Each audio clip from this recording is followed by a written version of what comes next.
Hi, it's me, Tim Dodd, the Everyday Astronaut. It's been a hot minute since we've done a spacewalk podcast, so it's that time. And it's not like, anything has happened in the last month and a half, 2 months now.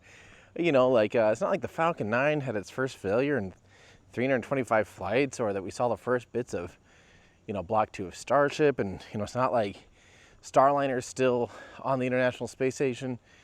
It's not like really anything has happened, right? We actually have a lot to talk about here, so join me on this episode of Spacewalk.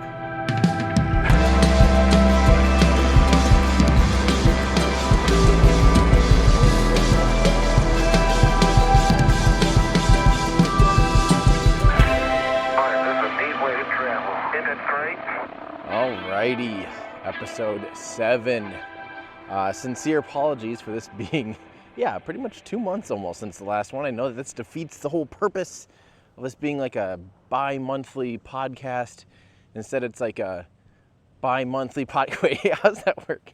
Instead of twice a month, it's every other month at this exact moment. Time has just been slipping for me this summer. I try to pack way too much in during the summer. We had one of the big things that I always look forward to each summer is riding along across the state of Iowa. A good amount of. We did a handful of days this year for RAGBRAI.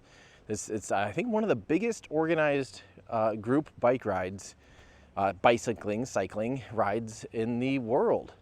And Iowa, it's really cool because Iowa, as a state, that's where I live. For those of you unaware, what's cool about it is the whole entire state is basically gridded into like 1 mile by 1 mile country roads, so like 1.6 kilometer by 1.6 kilometer, and beyond those, most of those are gravel. It's just like a grid basically across the whole state.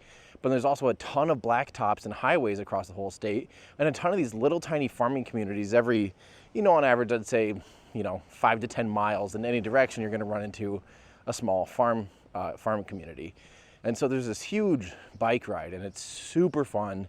It's pretty hard, 400, 500 miles. So 700, 800 kilometers of riding in a week to get from the western edge to the eastern edge, from the Missouri River to the Mississippi River.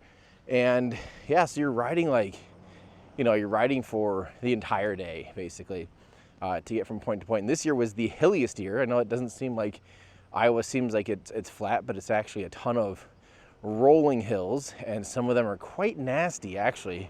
So this was the hilliest day or hilliest year at something like 5,000 or 6,000 feet of climbing, about a mile of climbing in total throughout the week. So it was actually quite hard, but it's something that I always look forward to. I have a group of friends and a group of people that we try to do it almost every year, and it's always a good pick me up and good for the soul, good for the body, good for everything. Just good to even appreciate, it makes me just have this appreciation for where I live, and I love it. So that happened. We had, took a little mini trip for a weekend to see some friends in Minnesota, and did some boating, lots of fun stuff. Also spent a few days off just trying to finish up house projects. But meanwhile, all this has been coded around, we had the Starship, we had Starliner and Starships, Flight 4, which I realized the last time we talked, Flight 4 hadn't even happened. Oh my gosh, this is crazy. But it was about to happen. I was flying to go see Flight 4. But beyond Flight 4, after that was done and the Elon interview was done, that you all know about by now, obviously, the next thing that we've just been at least I've had my head in the absolute sand, has been preparing and finishing up. The script was the biggest part for the Apollo mission, with the title, How Do We Know That NASA Took Humans to the Moon? And it's, we've talked about this a handful of times on this podcast, and also on, on other things, like on live streams and stuff. I've talked about it a decent amount. But basically, instead of trying to, quote unquote, debunk debunkers or anything like that, it's just simply trying to provide a resource to answer questions that I do actually see quite common questions. I mean, there's a decent amount of decent questions out there, and you guys know me. I'm pretty diligent when it comes down to the research stuff. So I really went to the ends of the earth for this one too. Ends of the earth, that's funny. Just kind of went ham trying to make sure that I had all of the original source material, including, purchasing books and doing stuff like that, and really just trying to do my absolute best, because, I feel like you kind of really should only do this once. There's definitely some channels that are kind of based around, Apollo proof and stuff like that, but I don't want that to be this channel. I kind of want it to be a one and done thing, like hey, here's the stuff that, that I kind of wanted to show you that can be good resources for you. And so, yeah, it was almost 30 pages, which turned into, I think we're through the rough cut, or the dialogue cut, sorry, not the rough cut, dialogue cut. So that means just stringing everything out. And I think we're about an hour and 25 long. So yeah, it's nasty. And so we're going through all the B-roll now and adding all the graphics and stuff to that now, and really hoping to get that out here very, very soon, because the channel has been pretty quiet. It always does in the summer. I don't know what it is about July, but it's just so much going on. And I'm got family vacation here in about a week and a half too, so I'm really trying to get it done before then. But regardless, I'll let you on a little secret, and the secret is there's a secret video coming out. I think it's going to come out after the Apollo video, but when it does come out, I promise it might actually be one of the biggest videos on the channel ever. I'll just say that. So this wasn't even a question, but I just wanted to touch on it real quick before we get into your questions. I just wanted to point out something pretty miraculous, that, we had the Falcon 9 standing down for only about 2 weeks, from a complete failure of the second stage to standing down, and then to reflying and being back in operation, launching 3 launches within 2 days. It's just, and the whole time frame was just over 2 weeks. It's absolutely crazy. And a little bit of that is, so let me just kind of explain why that is probably completely acceptable. The FAA deemed there to be no risk with a second stage like that having that issue. I also, they're doing an ongoing investigation, but it also seems like they have great reason to know the root cause already, and they'll do further testing and continue to, confirm their hypotheses and then present that to the FAA. But what it really sounds like is that they probably almost knew almost immediately, it could be anything from change in procedures to a change in manufacturing to a change in, something as simple as even a change in like a contractor or like a supplier. So the moral of the story is they must have a lot of confidence that, hey, we'll just revert back or whatever, we'll be able to get back into flight with existing hardware. Maybe, like I said, maybe a small tweak in software or something to mitigate or fix whatever happened. But something tells me they knew pretty quickly what went wrong and how to fix it. And obviously they're back at it, and the FAA deemed there to be, no public risk, so they felt good about them continuing to go on and continue flying. So that's the Falcon 9 there. Pretty amazing that the FAA was actually willing to be flexible on that. Okay, let's get to the first question. This first question comes from Carl Manson over on Patreon. Do you know why SpaceX turns off the vacuum engines before the sea level engines during the second stage burn on Starship flights? My intuition says the other way around would yield better acceleration and fuel efficiency. So yeah, you're absolutely right that the longer, if you were running, your vacuum optimized engines longer, they have better specific impulse and a tiny bit more thrust. So yes, they would technically, by all accounts, be more efficient. But we're only talking about 5 seconds between sea level firing and the vacuum engines firing.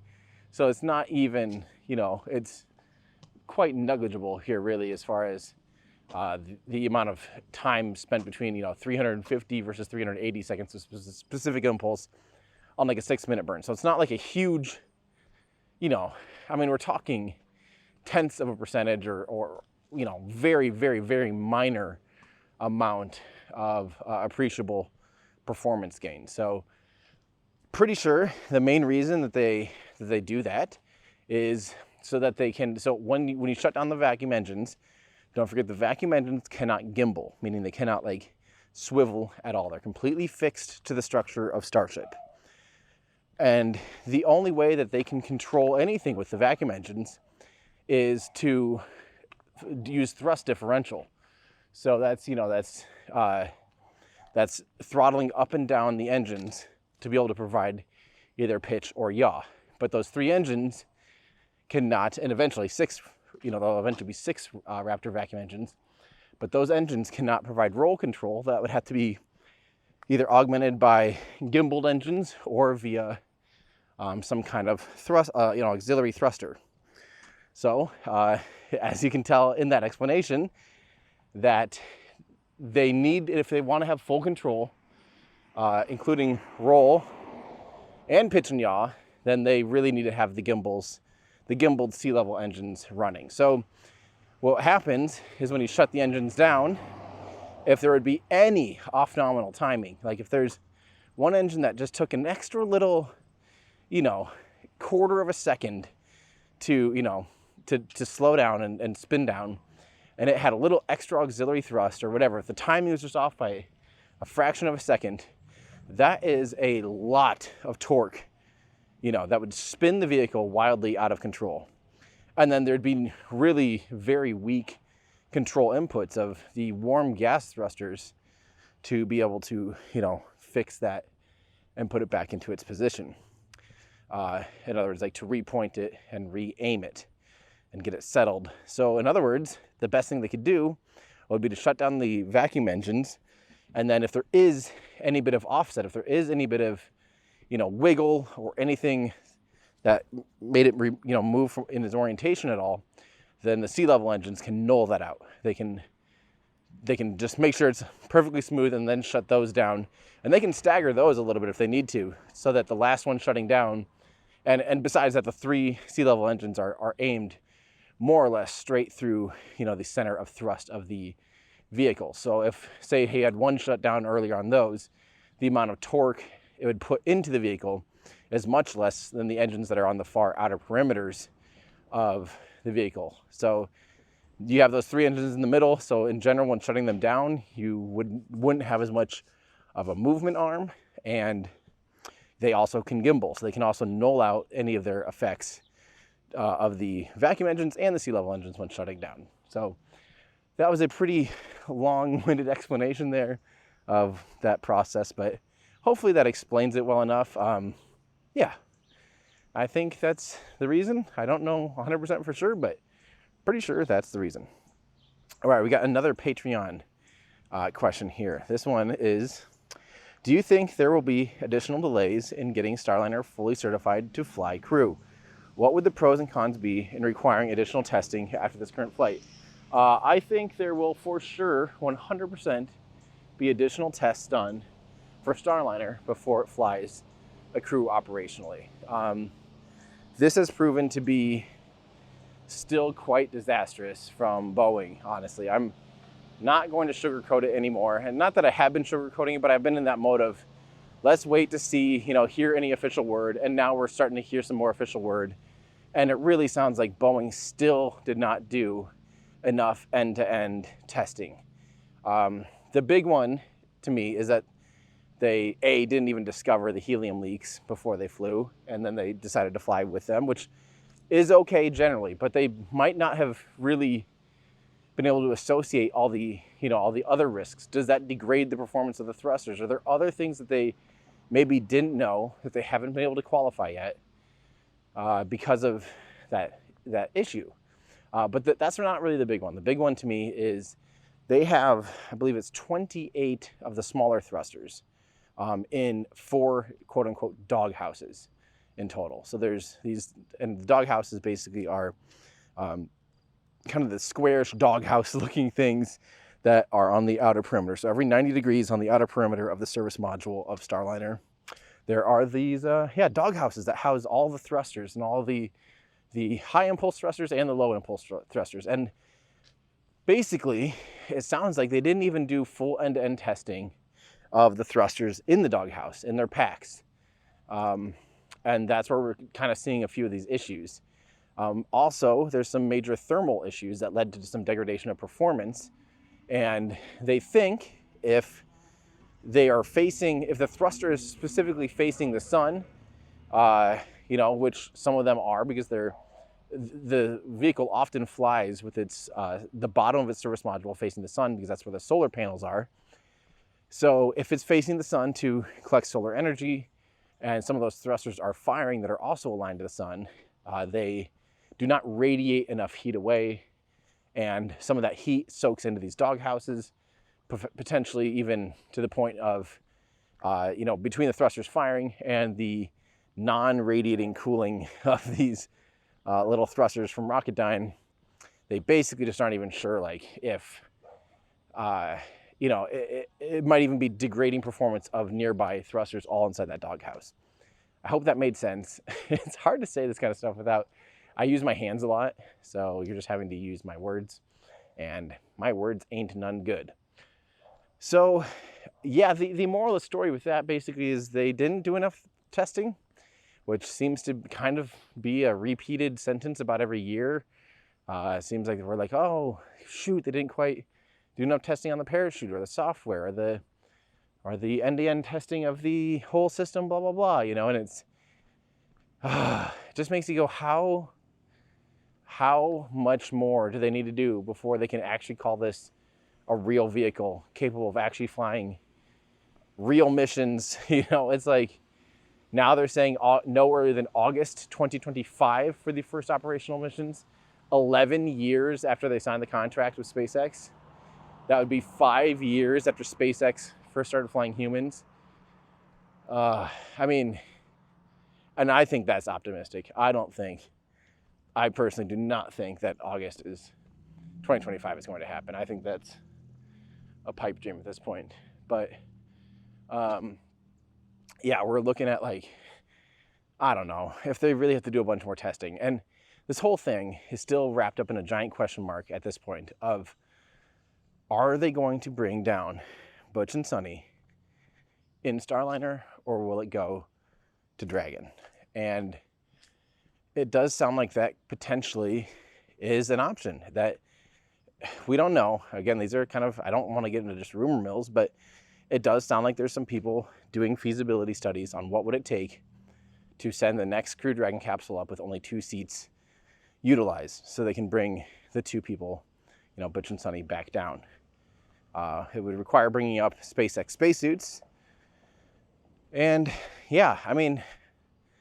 it sounds like it's actually being studied to the point of maybe not full on, certainty yet, because I'll wait until we know for sure, because again, we still are at this point though where Boeing is doing testing on the ground and then wanting to verify these tests while it's on station in space, on orbit. So they are actively doing this right now, where they're doing tests in White Sands, I believe it's White Sands, testing some of the thrusters, and they're wanting to replicate these tests and see if they are correlating to their ground tests, to see if they can replicate it so they can problem solve on the ground. But they're not going to do that.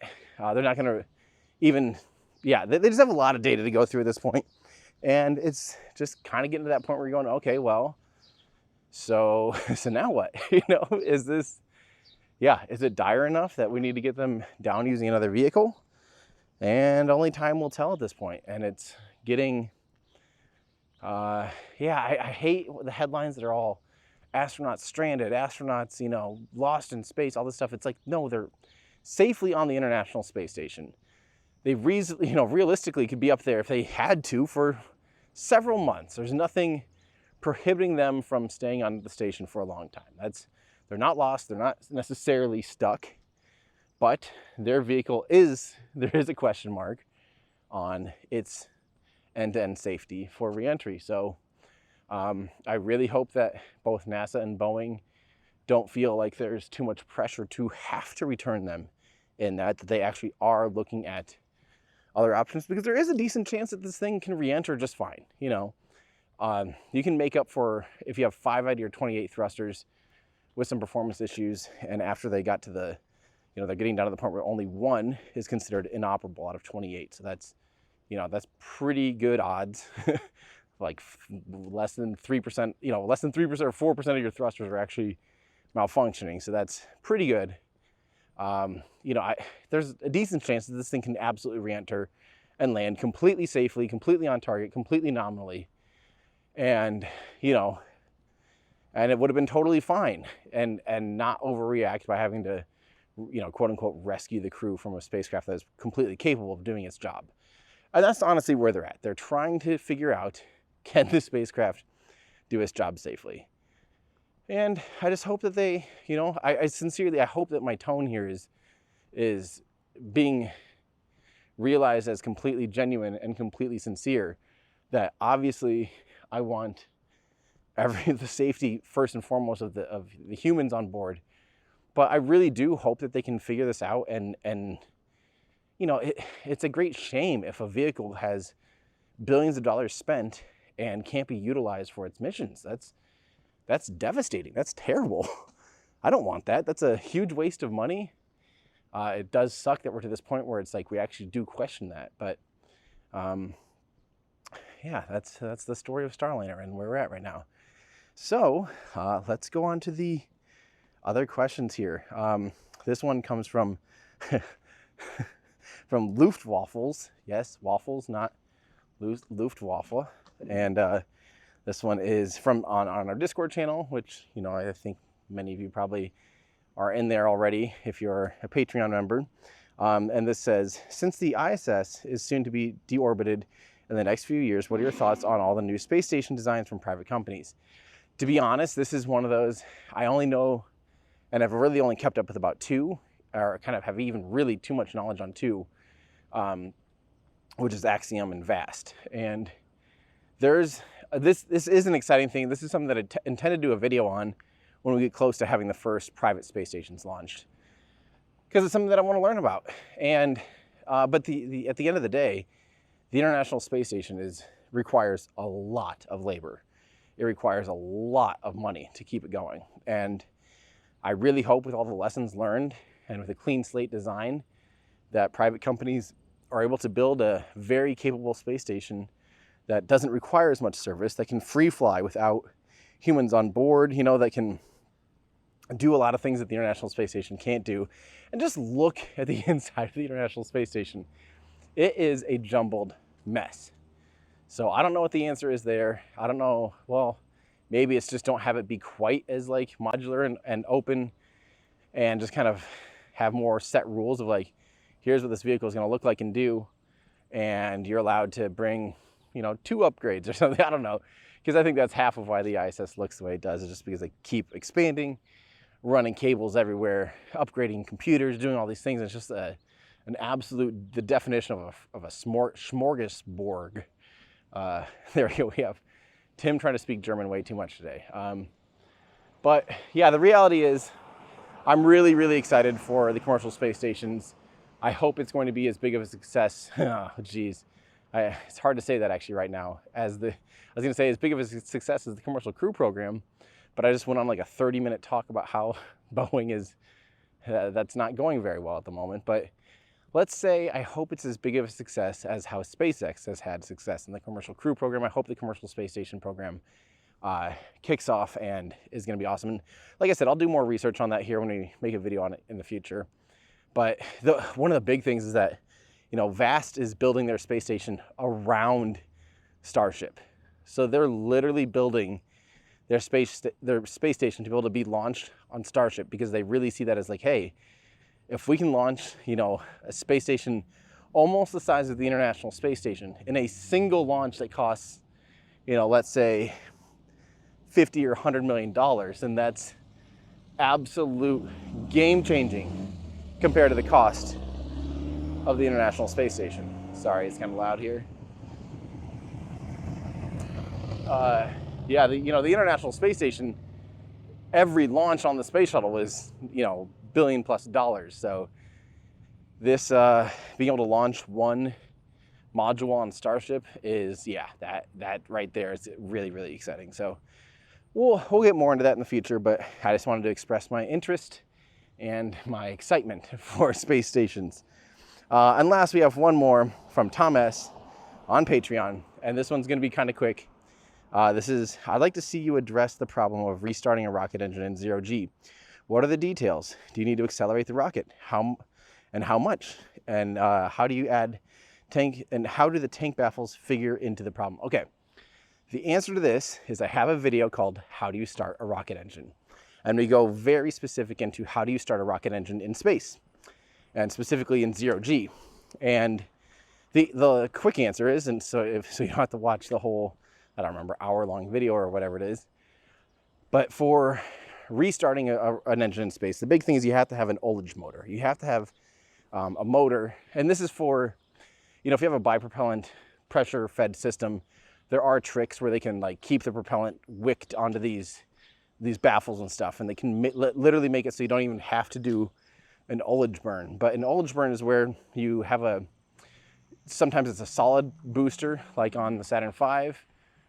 They would have these little solid rocket motors that would, basically separate the stages and accelerate they weren't always solid. There were solids.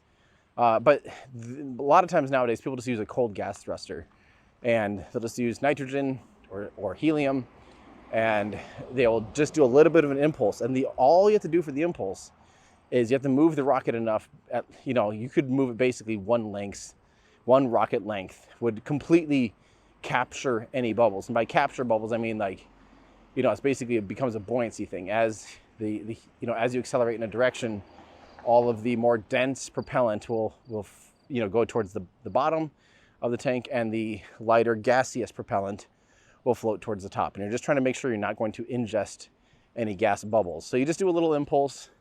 I don't think you have to do the length of the booster. I think you just have to do it long enough that those bubbles move away from the inlets for the engine. It seems to be about 2 or 3 seconds of an impulse. And that's actually exactly why SpaceX is doing hot staging, is so that they can just light the engines while the propellant is under acceleration of the booster engines. So therefore, they don't have to ever do a staging event and then do a secondary ullage impulse to be able to, resettle the propellant again. So that's kind of the long story short. Again, if you want like visuals and a longer answer, just watch How to Start a Rocket Engine. And we go into that quite a bit. So yeah, there we go, my friends. That's all we're gonna talk about this time, because I just need to be doing these more frequently so we're not doing super long episodes. And I promise we'll get into more here for the next one. So, and like I said, normally I'll try to look for ones on X and stuff like that too. I didn't even look this time because we had a decent queue of supporters that I thought we should get to first. So you don't have to be a supporter, but pretty good odds that we'll get to one of your questions here in this long queue of good questions. So, okay, well, guys, hopefully everyone's having a fantastic summer. Unless you're on the opposite, side of the planet, then I hope you're having a fantastic winter. I'm excited for Flight 5 coming up. I'm excited for some videos of mine to come out that I can't wait for you to see. And I'm excited to just keep having fun this summer. That's important. Summer's for the good times. And I'm having a good time this summer, getting a lot of family time in and friends time and being active. So it's good for the soul. But thank you so much for joining me on today's spacewalk. We'll see you next time. Bye, everybody.